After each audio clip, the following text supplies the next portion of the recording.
Segundo o Sistema de Informação Hospitalar do SUS, estima-se que no ano de 2014 obteve 35.607 casos da doença pelo vírus da imunodeficiência humana, o HIV. Com destaque no mês de fevereiro, com maior número de casos, chegando a 3.236, a maior concentração dos casos de AIDS no Brasil está entre os indivíduos com idade entre 25 a 39 anos, em ambos os sexos, devido à vida sexual ativa, que sem as prevenções corretas acabam sendo o maior meio de contaminação pelo vírus. Nesse mesmo ano, em Minas Gerais, constatou-se 2.632 casos pelo vírus, com foco maior no mês de setembro, 291, março, com 256 e dezembro, com 236. HIV é um retrovírus classificado na família do Lentiviridae. Esses vírus compartilham algumas propriedades comuns. Período de incubação prolongado, antes do surgimento dos sintomas da doença, infecção da célula no sangue e do sistema nervoso e supressão do sistema imune. Causador da AIDS, ataca o sistema imunológico, responsável por definir o organismo de doenças. As células mais atingidas são os linfócitos TCD4+, e alterando o DNA dessa célula que o HIV faz cópia de si mesmo. Depois de se multiplicar, rompe os linfócitos em busca de outros para continuar a infecção. Ter o HIV não é a mesma coisa que ter a AIDS. Há muitos soropositivos que vivem anos sem apresentar sintomas e sem desenvolver a doença, mas podem transmitir o vírus a outros pelo sangue, esperma, secreção vaginal, pelo leite materno ou transfusão de sangue contaminado. As técnicas rotineiramente utilizadas para o diagnóstico da infecção pelo HIV são baseadas na detecção de anticorpos contra o vírus. Essas técnicas apresentam excelentes resultados, sendo de escolha para toda e qualquer triagem inicial. Estes testes são ELISA indireto, que é um teste imunoenzimático, o Western blot, imunofluorescência indireta. ELISA pode ser usado para várias doenças além do HIV, sendo uma técnica que permite a detecção de anticorpos específicos no sangue. Nesse tipo de teste, não se pesquisa diretamente a presença do vírus, mas sim a existência de anticorpos contra o mesmo. A lógica do exame é simples, só haverá anticorpos contra o HIV no sangue se o paciente tiver sido contaminado pelo vírus. Pessoas que nunca tiveram contato com o HIV não têm como desenvolver anticorpos contra o mesmo. O nosso sistema imune só consegue produzir anticorpos contra uma determinada doença se tiverem sido previamente expostos ao seu agente causador. O ELISA é feito com uma placa de plástico que contém proteínas do HIV absorvidas ou fixadas nas cavidades em que cada amostra de soro ou plasma será adicionada.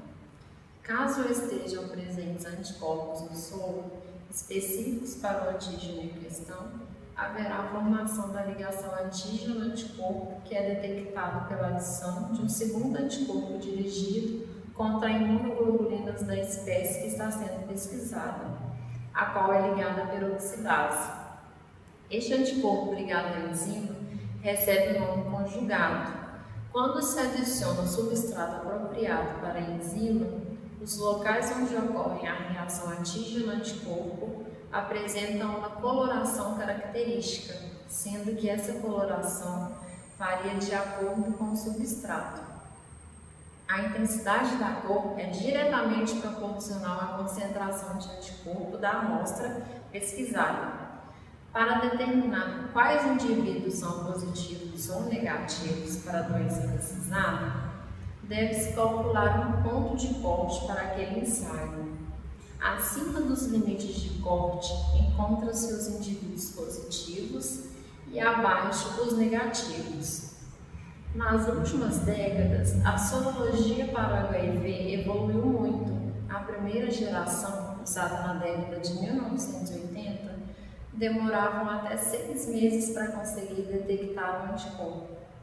Hoje, já estamos na quarta geração do ELISA, que é superior às gerações antigas pelo fato de não ser identificados anticorpos contra HIV mais precocemente, como também pesquisar o antígeno P24, uma proteína existente no vírus. De custo elevado, o Western blot é confirmatório, ou seja, ele é indicado em caso de resultados positivos no teste ELISA. Nele, os profissionais do laboratório procuram fragmentos do HIV. Inicialmente, a separação das proteínas virais por eletroforese em gel de poliacrilamida, seguida de transferência eletroforética dos antígenos para uma membrana de nitrocelulose.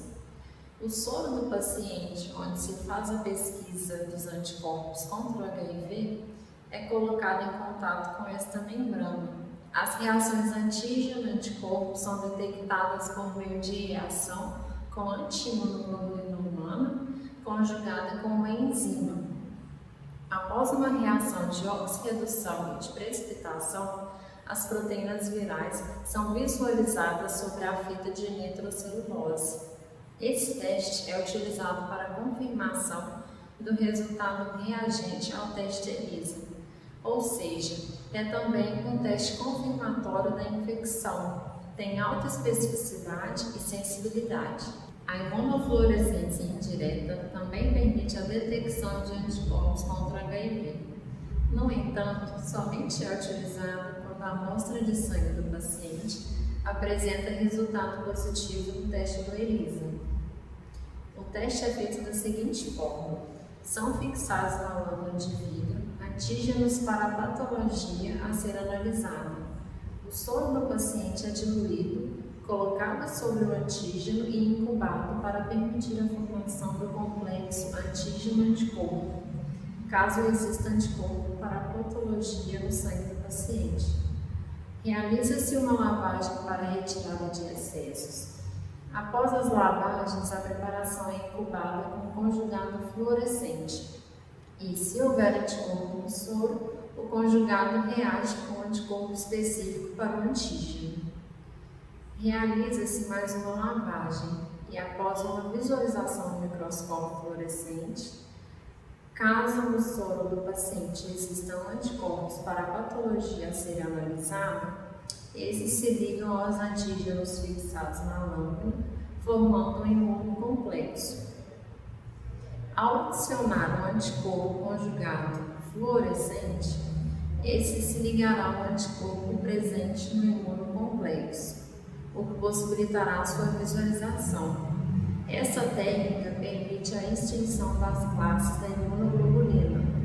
O resultado é dado pela visualização, através de um microscópio de hiperfluorescência, da emissão de luz de cor quando o fóton é excitado por luz de curto comprimento de onda. Além do mais, existem os testes rápidos, que têm uma sensibilidade um pouco menor do que os testes sorológicos tradicionais.